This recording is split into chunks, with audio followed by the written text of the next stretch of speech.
wrapping the fields and tree lines in a false sense of mercy. He had been moving through it for hours, barefoot, careful with every step, placing his feet where the earth was soft and the leaves would not betray him. Hunger gnawed at his belly, but he had learned long ago how to live with pain. Pain was familiar, pain was survivable. Welcome to the Dark Chronicle. Tell us in the comments which country you're watching from and the time of day it is for you. Don't forget to subscribe and hit the bell to catch every chilling tale. Freedom, however, that was fragile. The dogs found him first, a distant sound at the edge of hearing, carried on the damp air, a low bark, then another. He froze, muscles tightening, breath slowing. He listened not with panic, but with the sharpened attention of a man who had survived too much to waste fear. The barking grew closer. He ran. The fog tore apart as he burst through it, lungs burning, heart hammering against his ribs like it wanted out. Branches clawed at his torn shirt, ripped skin from his arms, but he did not slow. He had outrun dogs before. He had misled hunters before. He knew the land better than they ever would, every hollow, every slope, every place the earth could hide a man. But this time he was weaker. Days without proper food had followed him out. The long night marches, the wounds still healing from his last escape attempt, the fever that had come and gone only days earlier, all of it weighed on him now. His legs burned, his vision blurred at the edges. The barking split into many voices, closer, angrier. Then came the horses. The thunder of hooves rolled across the ground, shaking the earth itself. He risked a glance back and saw them emerging through the fog like spectres, men mounted high, coats flapping, rifles resting casually across their thighs. Their hats were pulled low, faces hard and expectant, already tasting the reward waiting at the end of this chase. They were smiling. He pushed himself harder, ignoring the scream of his muscles. The land opened into a wide, barren stretch of dry ground. Bad terrain. He knew it the moment he broke from the trees. No cover, no turns, just flat earth and open sky. The dogs burst into view, lean and powerful, teeth bared, eyes fixed on him with a hunger that had nothing to do with food. He stumbled. It was small, just enough. His foot caught a root hidden beneath dust, and the ground rushed up to meet him. Pain exploded through his chest as the air was knocked from his lungs. Before he could rise, weight slammed into his back, hot breath, snapping jaws inches from his throat. Hands grabbed him, rough, certain, victorious. They dragged him upright as if he weighed nothing. A fist crashed into his face, snapping his head sideways. He tasted blood immediately. Someone laughed. "Look at this one," a voice drawled. "Ran pretty far for a dead man." Iron cuffs closed around his wrists with a final brutal click. The cold of the metal bit deeper than the pain in his bruised flesh. Chains followed, heavy and unforgiving, anchoring him to the ground. He did not beg, that surprised them. Most did. Most cried, pleaded, cursed God or promised obedience. This one stayed silent, breathing through the pain, eyes lowered, not in submission but in calculation. They mistook it. "Quiet, ain't he?" one hunter said, nudging him with a boot. "Think we broke him already?" Another laughed. "All of 'em break eventually." They pulled him behind a horse and started walking him back the way they'd come, chains clanking with every step. Dust rose around their boots and hooves, coating his skin, settling into his wounds.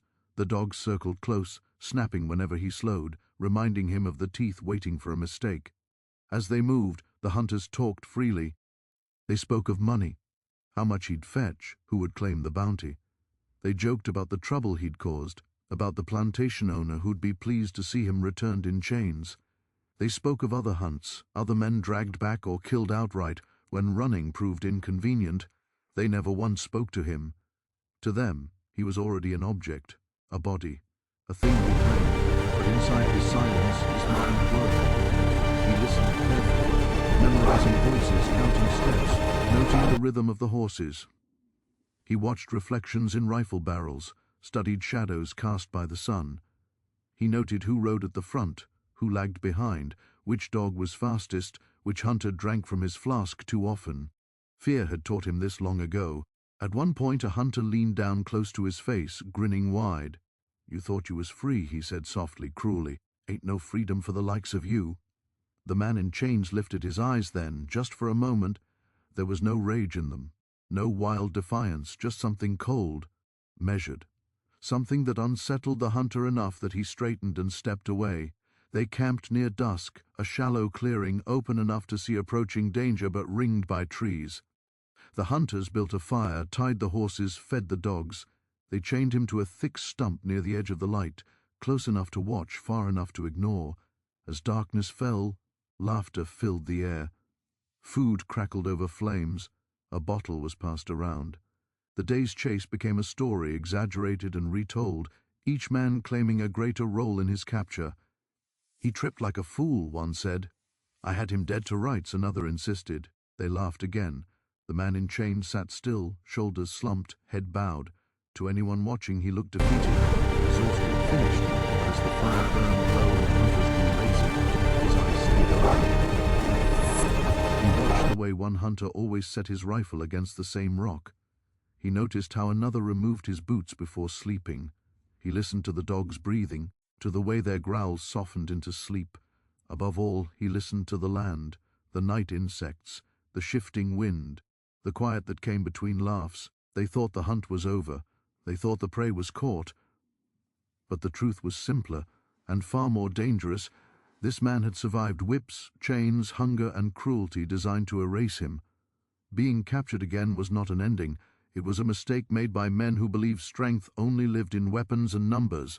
As the fire dimmed and shadows deepened, something changed in the air. The hunters felt it without understanding it, a subtle tightening, an unease they couldn't name. One of the dogs lifted its head briefly, ears twitching, then settled again. The man in chains drew a slow, careful breath. The night was young, and the hunt had only just begun. The fire sank lower as the night deepened, its light shrinking until it no longer reached the edges of the clearing.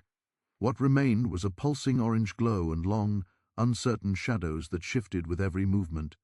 The men grew quieter as drink dulled their voices and fatigue settled into their bones.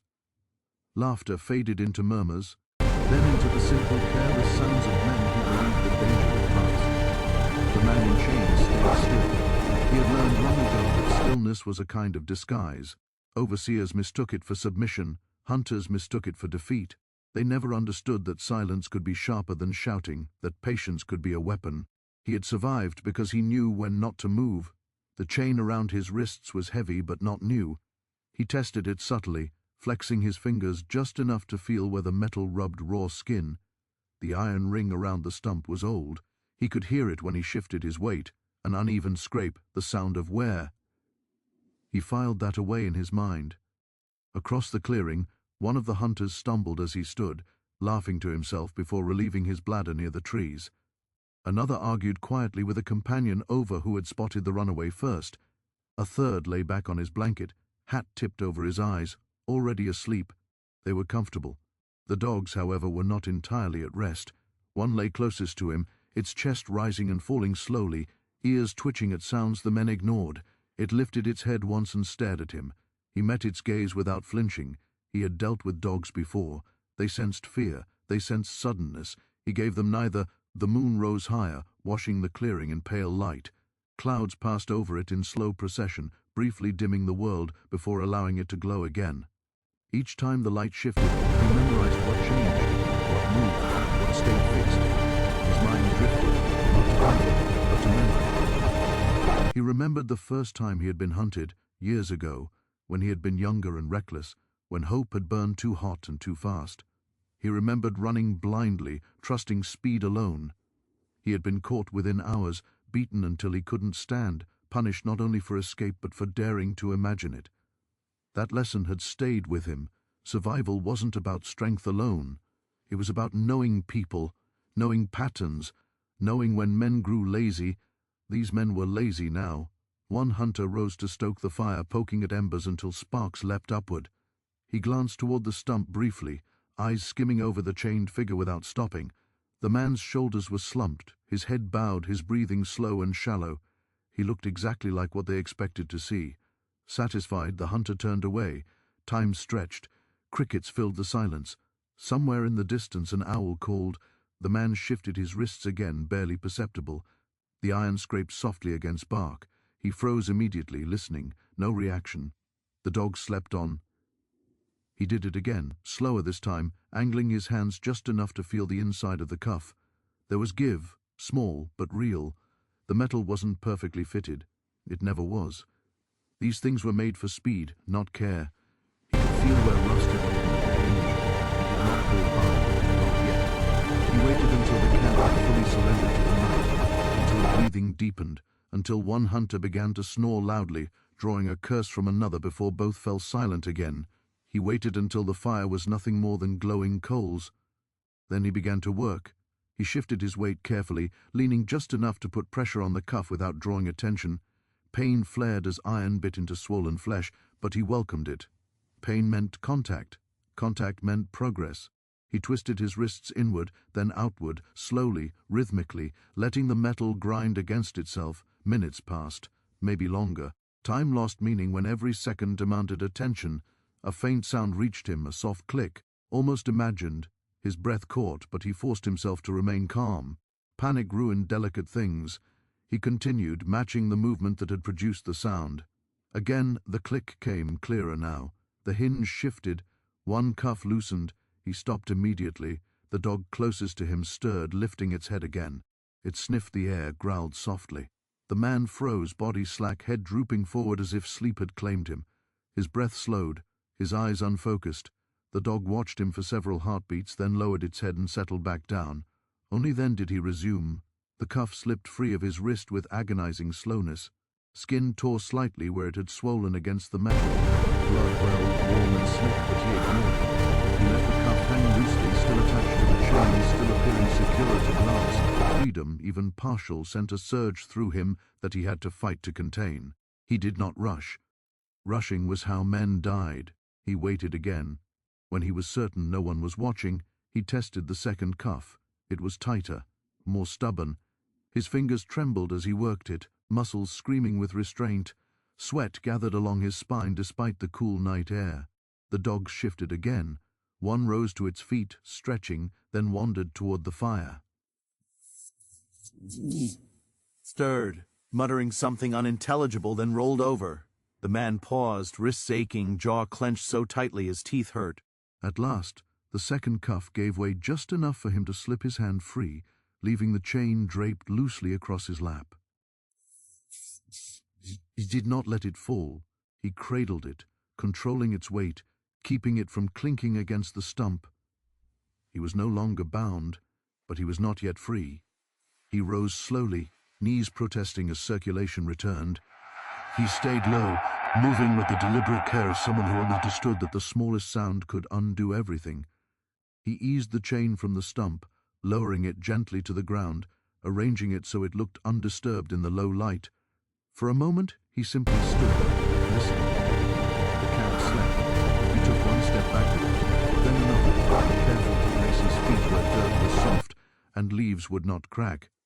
He moved sideways first, slipping along the edge of the clearing rather than heading straight for the trees. He knew better than to take the obvious path. A horse snorted softly as he passed. He froze, hand resting against its flank, feeling warmth and muscle beneath skin. The animal shifted, then settled again. He exhaled slowly and continued. Just as he reached the tree line, a voice cut through the quiet. His blood went cold. One of the hunters sat up, squinting into the darkness. "You hear something?" Another groaned. "Go back to sleep." The first man stood anyway, stretching, eyes scanning the clearing. His gaze slid past the stump, stopped. "What the—" The man moved. He did not run, not yet. He surged forward, grabbing a fallen branch as he went, swinging it hard and low. The hunter barely had time to gasp before the blow took his legs out from under him. He hit the ground with a sharp cry, pain and surprise twisting his features. Shouts erupted instantly. Dogs exploded into motion, barking furiously. Men scrambled for weapons, boots, horses. The quiet of the night shattered. The man vanished into the trees. Gunshots cracked through the darkness, muzzle flashes lighting trunks and branches. Bullets tore through leaves above him as he ran, ducking, weaving, choosing paths no horse could follow. Branches whipped his face, roots threatened to trip him, but adrenaline carried him forward. Behind him, chaos ruled. Orders were shouted and contradicted. Dogs lost his scent almost immediately in the dense undergrowth, circling confused. One hunter fired wildly, hitting nothing. Another cursed as he tripped and fell. Fear spread faster than discipline. The man did not look back. He knew better. He ran until his lungs burned, until his legs felt hollow, until the sounds of pursuit began to thin and scatter. Only then did he slow, pressing himself against a tree, listening. The forest swallowed noise quickly. Barking faded, voices grew distant, then fractured, then disappeared altogether. He slid down the trunk and crouched there, chest heaving, blood running down his wrists. He closed his eyes briefly, not in relief but in focus. They would come, they always did. But now the rules had changed. The hunters believed they had lost control of the chase. What they did not yet understand was that control had never truly been theirs. The man opened his eyes and began to move again, deeper into the forest, where the land bent to his memory and the darkness no longer felt like an enemy. Behind him, in the shattered clearing, the men were only just beginning to realize that the night no longer belonged to them. The forest closed around him like a living thing, branches knitting together overhead, roots twisting beneath his feet as if the land itself were rearranging to hide him. He did not stop moving after leaving the clearing. Stopping too soon was how men were found. Instead, he changed direction again and again, circling through dense thickets, doubling back across shallow streams, stepping on stones instead of soil where water ran thin and cold. He let the forest take his scent and scatter it until it belonged to everything and nothing at once. Only when the sounds behind him broke apart completely did he slow. Even then, he did not rest. He walked, then crouched, then crawled, choosing places where moonlight could not reach, where bark was thick and shadows layered themselves into darkness.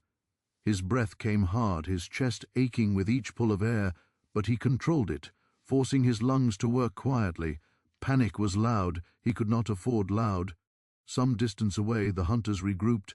He could hear them faintly at first, shouted names, the sharp whistle meant for dogs, the angry clatter of hooves striking roots and rocks where horses refused to go farther. The forest resisted them. Branches snagged coats, underbrush tore at legs. Their voices echoed strangely, bouncing and returning distorted, making it difficult to judge where anyone truly stood. He smiled once, briefly, without warmth. They were out of place here. He crept higher onto a slope where the ground rose unevenly, forcing anyone following to look up. He knew the ridge well. Years ago he had been forced to clear it, to cut timber and drag it down to the lowlands. Pain had etched the path into his memory. Pain was a better teacher than maps. He moved along the ridge until he reached a place where the ground narrowed, where trees grew close together and roots broke through the surface like the ribs of buried animals. He waited there, pressed flat against the earth, mud cooling his skin. Below him, voices grew louder. "They can't just disappear," someone snapped. "They can," another replied, uncertainty creeping into his tone. "Ain't the first time." Dogs barked sharply, then whined. He could hear their confusion, the way their steps faltered. One hunter cursed as a branch snapped beneath his boot, announcing his position far too clearly. The man shifted slightly, testing the weight of the thick limb he had dragged into place earlier. It was heavy, damp with moss, balanced carefully above the narrow pass. His arms trembled with the effort of holding it steady, but he locked his jaw and waited. The first hunter came into view beneath him, rifle held clumsily, eyes scanning the darkness ahead instead of above. He was breathing hard, chest heaving, the smell of sweat and drink heavy on him. Another followed close behind, and then a third. They were bunched together. The man released the limb. It fell with a brutal thud, striking the lead hunter across the shoulders and knocking him flat. The second stumbled forward, shouting in surprise, and the third crashed into him. Chaos erupted instantly. Men yelling, dogs barking, weapons firing wildly into the trees. Before they could recover, the man was already moving. He slid down the slope, grabbing a stone the size of his fist and swinging it hard into the side of a skull. Bone cracked. The hunter dropped without a sound. Another lunged toward him, panic widening his eyes, and the man drove his shoulder into the hunter's chest, sending him tumbling backward into roots and rock. He did not stay to see what happened next. He vanished again, sprinting through ferns and brush, changing direction sharply before stopping behind a fallen log. His heart thundered in his ears, but his mind was calm, focused. The first strike was never about victory, it was about fear, and fear spread quickly. The hunter's pursuit splintered after that. Some shouted orders, others ignored them. One man fired repeatedly into the trees, emptying his rifle without hitting anything. Dogs ran in circles, barking at shadows, unsure which scent to follow. The forest answered with silence. The man moved like a ghost through it, appearing only where he chose, never long enough to be fixed. He watched from behind bark and leaf as a hunter passed so close he could see the man's eyes darting, whites bright with terror. He let him go. Not yet. He needed them tired, separated, doubting each other. As dawn crept slowly toward the horizon, pale and reluctant, exhaustion began to take its toll. Voices grew hoarse. Movements slowed. Confidence collapsed into anger, and anger into fear. Men began to realize they were no longer chasing a single broken fugitive. They were stumbling through a hostile land against someone who knew exactly where he was going. At one point he followed a pair of hunters silently for nearly half an hour, matching their pace from a distance, watching how often they looked back, how one kept dropping his rifle only to snatch it up again. He waited until they stopped near a shallow ravine, arguing in harsh whispers about which direction to take. He acted then. A stone struck one man at the back of the head, sending him sprawling. The other spun, shouting, firing blindly. Before he could reload, the man was on him, hands like iron around his wrists, wrenching the weapon away and hurling it into the ravine. They struggled briefly, boots slipping, breath ragged, until the hunter lost his footing and fell hard, winded and helpless. The man stood over him for a moment, chest rising and falling, eyes cold and unreadable. "Please," the hunter gasped, terror stripping away arrogance. "Please." The man turned and walked away. The sound of the hunter's sobs followed him for a short distance before the forest swallowed them. By full morning the pursuit had collapsed entirely. The remaining hunters gathered in a loose, frightened cluster near the edge of the woods, faces drawn, clothes torn, dogs limping or gone altogether. They spoke in low voices now, glancing into the trees as if expecting them to move on their own. None of them wanted to be the next to step inside. From higher ground, hidden among rocks and brush, the man watched them. Blood dried dark on his wrists. His body ached, every muscle screaming for rest, but he did not allow himself that comfort. He understood something the hunters did not. The night had only been the beginning. They were afraid now. Fear would make them careless. Fear would make them desperate, and desperation would finish what arrogance had started. As the sun climbed, burning away the last of the mist, the man turned and slipped deeper into the wilderness, moving toward places no map recorded, where the land remembered him and would keep his secrets. Behind him, the hunters stood uncertain and shaken, finally beginning to understand a truth that would haunt them for the rest of their lives. If they survived long enough to carry it, they had believed they were hunting a man. They had been wrong. The forest did not loosen its grip as the day wore on.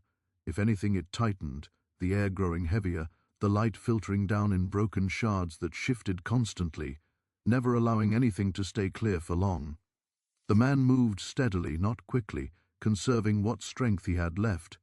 He drank sparingly from streams he knew were safe, rinsed blood from his wrists, smeared damp earth over the raw skin to dull the scent. Every action had purpose. Nothing was wasted.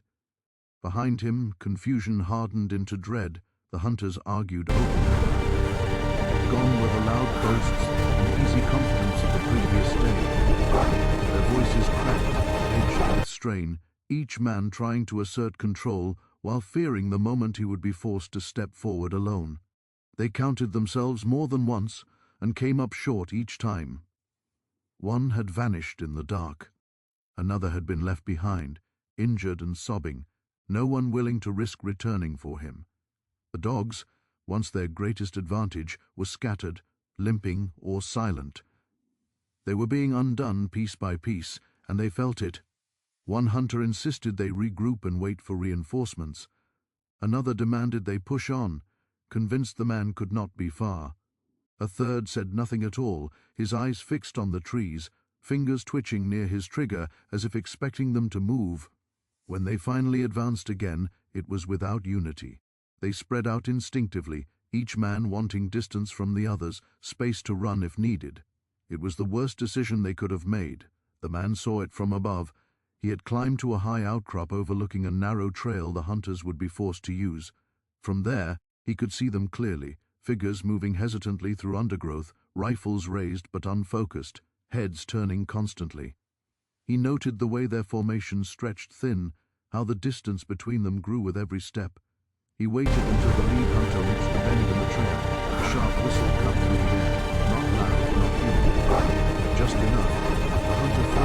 lifting his rifle, eyes darting. "You hear that?" he whispered urgently. No answer came. A second whistle sounded, closer this time. Panic surged through the group. One man broke formation and ran, crashing through brush, shouting that he had seen movement. Another followed without thinking. A third stood his ground, heart pounding, sweat pouring down his face as he spun in place. That was when the man struck again. He sent a rock tumbling down the slope, not toward the hunters but away from them, drawing attention in the wrong direction. As they turned, distracted, he slipped down behind the last man in the line. The hunter sensed something too late, just enough time to gasp before a powerful blow sent him face first into the dirt. The man took the rifle, checked it quickly, then discarded it. He had no intention of fighting their way. He wanted their fear to do the work for him. He disappeared once more, leaving nothing but silence and the fallen body behind. The hunters' discipline unraveled after that. They stopped trusting the forest, then each other. Every sound became a threat. Every shadow hid him. Men shouted warnings at nothing, fired at imagined movement, wasting ammunition they would soon need. One hunter slipped on loose soil and screamed in terror before realizing he was unhurt, the sound of his own voice betraying how deeply fear had taken hold. The man watched all of it from a distance, his presence felt but never confirmed. As afternoon faded toward evening, exhaustion became unbearable. The hunter's steps slowed, shoulders sagged, hands shook. They were no longer chasing. They were fleeing, though they could not admit it. He chose his next place carefully. A narrow ravine cut through the land ahead, steep-sided and choked with fallen branches. The hunters would have to pass through it to reach open ground. He moved ahead of them, working quickly despite his fatigue, dragging brush into place, loosening stones, creating hazards that blended seamlessly with the terrain. It was not elaborate. It did not need to be. It only needed to surprise. When the first hunter entered the ravine, the ground gave way beneath him. He tumbled, striking his leg hard, the crack of bone echoing louder than his scream. The men behind him stopped abruptly, shouting, scrambling backward, colliding with one another in their haste. The man did not rush in. He let panic bloom. One hunter dropped to his knees beside the injured man, trying to pull him free. Another shouted for help that would not come. A third fired into the trees again, wild-eyed, convinced the man was watching. They were right. From above he observed them, unmoving, breathing slow and steady. He waited until they abandoned the injured man, until survival outweighed loyalty completely. Only then did he leave, slipping away as they fled the ravine in disorder. Night fell again, colder than before. This time there was no campfire, no laughter. The remaining hunters huddled together in a crude shelter of branches, afraid to sleep deeply, afraid to sleep at all. They took turns keeping watch, though none of them trusted the others to stay awake. Their eyes burned red with fatigue, hands trembled constantly. The man circled them silently. He could smell them now, sweat, fear, blood. He stayed just beyond the reach of firelight they dared not light, close enough to hear whispered prayers, curses and broken promises. One hunter spoke of his family, voice shaking. Another drank until his flask was empty, then shook it uselessly as if more might appear. The man let a branch snap softly nearby. A rifle discharged immediately, the flash blinding, the sound deafening in the confined space. The hunters shouted, tripping over one another, pointing weapons at nothing. Then silence again. The man moved farther away, letting them imagine him everywhere at once. By morning they were hollowed out by terror. Their faces were drawn, eyes sunken, expressions brittle. They no longer spoke of capturing him. They spoke only of leaving, of surviving, of getting out of the forest alive. They began to retreat. That was when the man stepped into view for the first time since the night before. He did not charge. He did not shout. He simply stood at the edge of the trees, partially concealed by shadow, unarmed and unchained. His posture was calm, almost relaxed. His eyes met theirs steadily. The hunters froze. Time stretched unbearably thin. No one moved. No one raised a weapon. They stared at him as if he was something unreal, a shape born of exhaustion and guilt. In that moment, something fundamental broke. They saw him not as a captive, not as prey, but as the embodiment of everything they had underestimated. Strength shaped by suffering, intelligence sharpened by cruelty, patience forged in chains. The man took a single step forward. One of the hunters dropped his rifle. Another fell to his knees. The man did not pursue them when they fled. He watched them scatter, running blindly, desperate to escape the forest that had turned against them. He stood there until the last sound of their retreat vanished, until the land grew quiet again. Only then did he turn away. His body was spent, his wounds burned. But something within him had hardened into certainty. He had not only survived, he had taken something from them: control, confidence, the illusion of power. As he moved deeper into the wilderness, toward places where no hunter would dare follow, the forest closed behind him once more, keeping his passage hidden. The men who escaped would never forget this place, and they would never again laugh so easily at the thought of a man in chains. The forest grew quieter after they fled, not with peace but with the kind of silence that follows a storm, watchful, heavy, waiting. The man stood where they had last seen him, listening until even the echo of their panic had dissolved into nothing.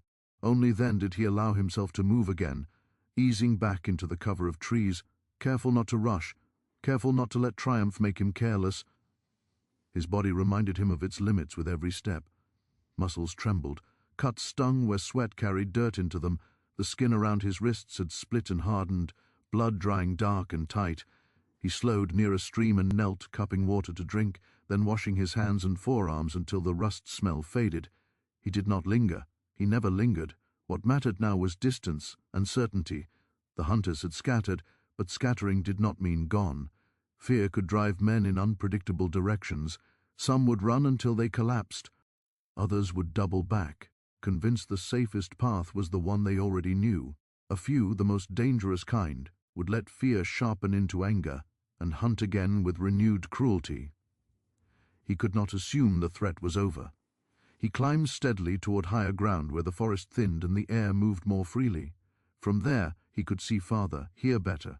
He followed deer paths that cut diagonally across slopes, stepping lightly, placing his feet where others had passed before. The land opened briefly to reveal distant hills and a strip of sky, pale and unpromising. Somewhere beyond that lay roads, farms, towns, places where he could disappear into the movement of people, where the forest's protection would be replaced by anonymity. But between here and there, danger still breathed. He stopped abruptly when he heard it, the faint metallic clink of a canteen striking a belt buckle. It was subtle, almost lost beneath the wind, but it did not belong to the forest.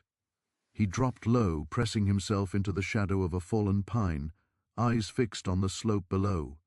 Two men emerged cautiously from the trees. They moved differently from the others, slower, more deliberate. Rifles held ready, eyes scanning not wildly but carefully, tracking sign on the ground. They spoke little, communicating with gestures more than words. These were not the men who panicked and ran. These were the ones who believed they could still restore control. The man studied them closely. One walked with a slight limp, old injury, favoring his left leg. The other kept touching his throat, a nervous habit. They paused often, listening, kneeling to examine disturbed soil, broken twigs. They were good at this. Not as good as they thought, but better than the rest. He retreated silently, widening the distance, leading them without letting them know it. He chose terrain that would tire the limping man, paths that forced long climbs and awkward descents. He crossed a stream at a shallow bend, then walked backward along the bank for several paces before entering the water again downstream.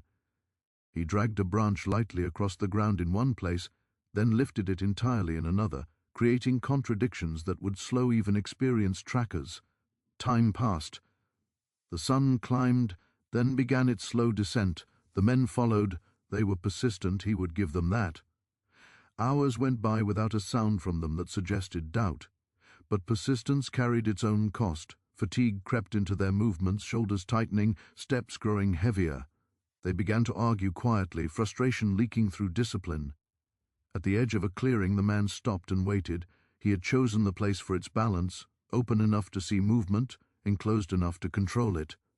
A fallen tree lay across one side, its trunk hollowed by rot. Rocks jutted from the ground like broken teeth. He positioned himself downwind, crouched low, breathing slow and shallow. The men emerged cautiously. They scanned the clearing, rifles raised, eyes sharp. The limping man muttered something under his breath. The other nodded, gesturing toward the far side. They advanced together, careful, methodical. The man let them come. When they reached the center of the clearing, he shifted slightly, just enough to dislodge a small stone. It rolled across dry leaves with a faint sound. Both men froze instantly, swinging their rifles toward him. That was when he moved. He rose from cover and sprinted across the clearing in full view, not away but across their line of sight, a blur of motion meant to provoke, to pull them forward. One shouted, firing a shot that tore bark from a tree. The other chased, limping, forgotten in the rush. The man vanished behind the fallen trunk. They followed. As the first man rounded the log, the ground beneath him collapsed. The hollow trunk gave way, dropping his leg into darkness. He fell hard, screaming in shock and pain as splintered wood cut into flesh. His rifle skidded away across dirt and leaves. The second man skidded to a halt, turning wildly, weapon swinging as he searched for the figure he had seen moments earlier. The man stepped out from behind a rock. They stared at each other for a heartbeat. The hunter raised his rifle. The man closed the distance before the trigger could be pulled, driving his shoulder into the barrel, twisting hard. The rifle discharged uselessly into the air. They grappled, boots slipping, breath coming in harsh bursts. The hunter was strong, fueled by fear and desperation, but he was clumsy, movements unpracticed outside the certainty of control. The man used that. He wrenched the rifle free and smashed it against the rock, wood cracking, metal bending. The hunter staggered back, eyes wide. He raised his hands instinctively, palms out. "Don't," he said hoarsely. "Don't." The man did not strike. He stepped past him instead, moved to the fallen hunter who lay trapped, moaning, leg twisted at an unnatural angle. The injured man looked up, terror flooding his face as he realized who stood over him. "Please," he whispered. "We'll leave. We'll go." The man studied him for a long moment. He saw not just the man before him, but the system behind him, the whips, the chains, the laughter around campfires, the certainty that some lives existed only to be taken and returned. He felt the ache in his wrists, the burn in his lungs, the memory of every time he had been dragged back and punished. He reached down and pulled the man free of the trap. The hunter cried out as his leg moved, then went limp, gasping. The man stepped back, picked up the discarded rifle, and snapped it across his knee, tossing the pieces aside. "You go," he said quietly, voice rough from disuse. The uninjured hunter did not wait to be told twice. He grabbed his companion, half dragging, half carrying him away, stumbling through brush, never once looking back. The man watched until they were gone. Something shifted inside him then, not relief, not satisfaction, but understanding. He had crossed a line that could not be uncrossed. He was no longer simply fleeing. He was shaping what happened around him, choosing when to strike, when to spare, when to disappear. Power, he realized, was not in cruelty. It was in control. As night fell again, he moved farther than he had the night before, putting miles between himself and the clearing. He avoided open ground, avoided paths, avoided anything that looked too easy. The forest thinned gradually, replaced by rolling hills and scattered stands of trees. The air smelled different here, less damp, more open. Near dawn, he reached the edge of cultivated land. Fences appeared, crude but unmistakable. A distant road cut across the horizon, pale and dusty. Somewhere beyond it, he knew, were people who would never know his name, never know what had happened in the forest. That anonymity was its own kind of shelter. He rested briefly in a shallow hollow, just long enough to steady his breath. Sleep tugged at him, heavy and dangerous, but he resisted. He had learned that rest could wait, safety could not. As the first light crept over the hills, he rose and moved again, leaving the wilderness behind him inch by inch. Behind him, scattered and broken, the last of the hunters would carry their stories back to places that did not want to hear them. They would speak of a man who vanished, of a forest that turned hostile, of fear that followed them long after they returned home. They would not speak of laughter anymore. And as the sun climbed higher, warming the earth beneath his bare feet, the man walked forward into a world that had tried to break him, and failed. The road appeared ordinary enough when he finally reached it, a pale ribbon of dust cutting through low hills and scrub, marked by the shallow grooves of wagon wheels and the occasional hoofprint pressed deep into the earth. Ordinary, yet dangerous in a different way than the forest had been. The trees had hidden him. The open land would expose him. Here, the threat no longer came from men charging blindly through darkness, but from chance, from who might pass, from what questions might be asked, from how quickly a stranger could become a witness. He did not step onto the road immediately. Instead, he watched. From the edge of the brush, he studied the slow movement of the world beyond the forest. A farmer's wagon rattled past, piled with sacks and pulled by a tired mule. Two men walked together farther down the road, their conversation carried faintly by the wind. No dogs, no rifles visible. Still, caution held him in place. He had learned the hard way that safety was never guaranteed simply because pursuit had ended. The forest behind him stood silent, dense and unyielding, as if it had already erased his passage. Whatever remained of the hunters was far back now, scattered, broken, unwilling to return. He felt their absence like a pressure lifting, though he did not allow himself the comfort of believing it permanent. Men who lived by domination rarely accepted loss easily. Some part of them would always want to restore what had been taken. He adjusted his torn shirt, pulled it tighter against his body, and stepped out. Each footfall on the road felt long at first, too exposed, too high. Dust clung to his skin, coating the dried blood on his wrists until it blended into the earth. He walked with purpose but not urgency, head slightly lowered, posture unremarkable. He had learned how to become invisible in plain sight. Hours passed. The sun rose higher, its warmth sinking into his bones, easing the ache of the long night. Hunger gnawed at him again, sharper now that adrenaline no longer drowned it out.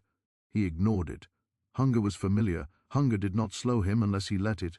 Near midday he spotted a small stream cutting beneath the road and followed it briefly away from view. There he washed more thoroughly, scrubbing dirt and blood from his arms and face. He tore a strip from his shirt and wrapped it carefully around his wrists, binding the raw skin to keep it from splitting further. The water ran clear again after a moment, carrying away what remained of the forest's violence. When he returned to the road, he looked different enough to pass a quick glance. As the afternoon stretched on, signs of habitation increased, fences in better repair, fields under cultivation, smoke rising thinly from distant chimneys. With them came a different tension. Each structure represented people, and people carried questions. He stayed to the margins, choosing paths that skirted farms rather than cut through them, using hedgerows and shallow ditches for cover when needed. At one point, a rider approached from behind. He heard the hooves long before he saw the man, the rhythmic beat sending a familiar warning through his body. He stepped off the road calmly and waited, eyes down, hands visible. The rider slowed, studying him briefly. "Where you headed?" the man asked. The question was casual, but the weight behind it was not. "East," he replied, voice steady, giving nothing more than necessary. The rider nodded, eyes lingering on the bandaged wrists, then on the man's bare feet. Something flickered there, curiosity, perhaps suspicion, but it did not linger. The rider tipped his hat and continued on without another word. Only when the sound of hooves faded did the man resume walking. By evening, he reached a small crossroads marked by a weathered signpost. One direction led toward a town, the other cut south, following the line of a river. He chose the latter. Towns were crowded with eyes and memories.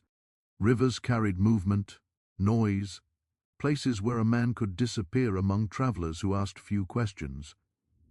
He followed the river until dusk, then moved away from it to sleep, choosing a hollow shielded by brush. Exhaustion pressed down hard now, heavier than fear.